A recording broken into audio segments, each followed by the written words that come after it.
اعوذ باللہ من الشیطان اللعین الرجیم بسم اللہ الرحمن الرحیم الحمد لأہلہ والصلاة علی اہلہا حمد پروردگار عالم کے لیے اور ہدیہ درود و سلام محمد اور آل محمد کے لیے۔ ماہ رجب المرجب کی آخری ساعتیں اس امید کے ساتھ کہ پروردگار ہم سب کو ماہ شعبان کی برکتیں حاصل کرنے کی توفیق عطا فرمائے۔ 30ویں رات کی نماز 10 رکعت نماز، جس کی ہر رکعت میں الحمد کے بعد 10 مرتبہ سورہ اخلاص کی تلاوت۔ 10 رکعت نماز جس کی ہر رکعت میں الحمد کے بعد 10 مرتبہ سورہ اخلاص کی تلاوت، اور نماز جناب سلمان فارسی، اس کا پہلے تذکرہ ہو چکا، اول رجب، اوسط رجب اور آخر رجب۔ تو یہ 2 نمازیں انشاءاللہ پروردگار کی بارگاہ میں 30ویں شب کے اعتبار سے انجام دی جائیں گی، اگر رویت کا اعلان نہ ہوا ہو شعبان کے چاند کے اعتبار سے۔ اور ابھی تک تو اعلان ہوا نہیں چاند کے حوالے سے، اس لیے اس امید کے ساتھ بیان کیا جا رہا ہے کہ اگر آج یہ آخری رات ماہ رجب کی ہوئی تو یہ اعمال اس لحاظ سے کرنے ہوں گے، اور اگر چاند کا اعلان ہو گیا تو پھر آپ کو اعمال ماہ شعبان کی پہلی شب کی مناسبت سے کرنے ہوں گے۔ ماہ شعبان کی پہلی شب میں کافی نمازیں بیان ہوئیں، جن میں سے ایک نماز ہے 12 رکعت، جس کی ہر رکعت میں الحمد کے بعد 11 مرتبہ سورہ اخلاص۔ 30ویں رات کی نماز 10 رکعت ہے، اور اس کی ہر رکعت میں الحمد کے بعد 10 مرتبہ سورہ اخلاص ہے۔ اور اگر شعبان کی آج پہلی رات ہو جائے اعلان کے بعد، اور آپ کو یقین آ جائے اعلان رویت ہلال پر، تو پھر نماز آپ پڑھیں گے پہلی شعبان کی رات کی نماز۔ یہ نماز ہے 12 رکعت نماز، اور اس کی ہر رکعت میں الحمد کے بعد 11 مرتبہ سورہ اخلاص پڑھی جائے گی۔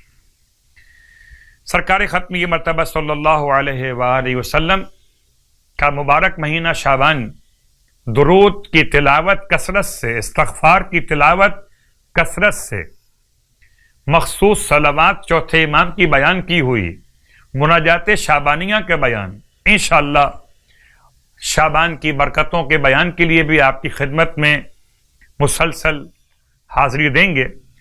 اگر چاند 30 کا ہو جاتا ہے اور کل کا روزہ رجب کا رکھا جائے تو بیان کر رہا ہوں، اور اگر کل شعبان کی پہلی تاریخ ہو جائے تو پھر اس کی مناسبت سے روزے کی نیت تبدیل ہو جائے گی۔ ارشاد فرماتے ہیں اللہ کے حبیب کہ جو ماہ رجب میں 30 دن روزے رکھتا ہے تو اس کے لیے منادی ندا دیتا ہے، اے عبد خدا، تیرے سارے پچھلے گناہ معاف کر دیے گئے، اب نئے سرے سے عمل شروع کر۔ اللہ اسے ساری بہشتیں عطا فرماتا ہے، ہر جنت میں سونے کے 40,000 شہر اس کے لیے، ہر شہر میں 40 محل، ہر محل میں 40,000 گھر، ہر گھر میں 40,000 دسترخوان، ہر دسترخوان پر 40,000 کاسے رکھے ہوئے، اور ہر کاسے میں، برتن میں 40,000 قسم کے کھانے پینے کی اشیاء موجود ہوں گی، ان کے رنگ اور بو بھی الگ الگ۔ ہر گھر میں 40,000 سونے کے تخت ہوں گے، ان تختوں کی وسعت 2,000 بائے 2,000، چوڑائی اور لمبائی 2,000 ہاتھ کی ہوگی۔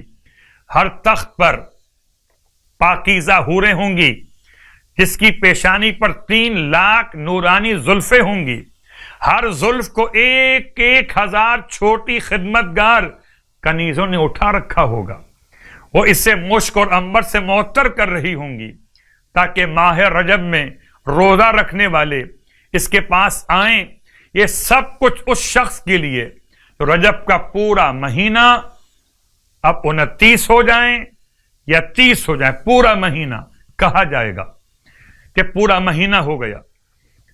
کہ روزے رکھے اس کے لیے کہا گیا یا رسول اللہ اگر کوئی کمزوری یا کسی اور علت کی وجہ سے نہ رکھ سکے سارے روزے تو کیا کرے؟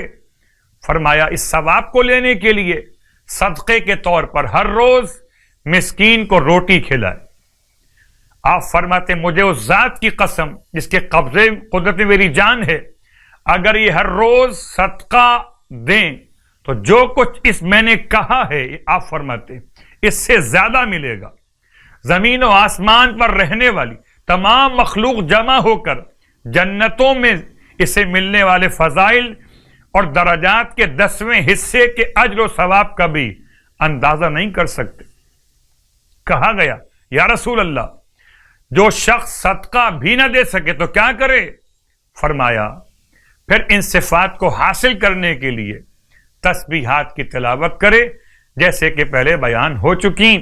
مجھے تو یہ ثواب پڑھ کر دل چاہ رہا ہے کہ آج چاند نہ ہو تاکہ کل کا روزہ رجب کا اور نصیب ہو جائے، پھر دل چاہتا ہے چاند ہو جائے تاکہ نور امام حسین کا دن قریب آ جائے۔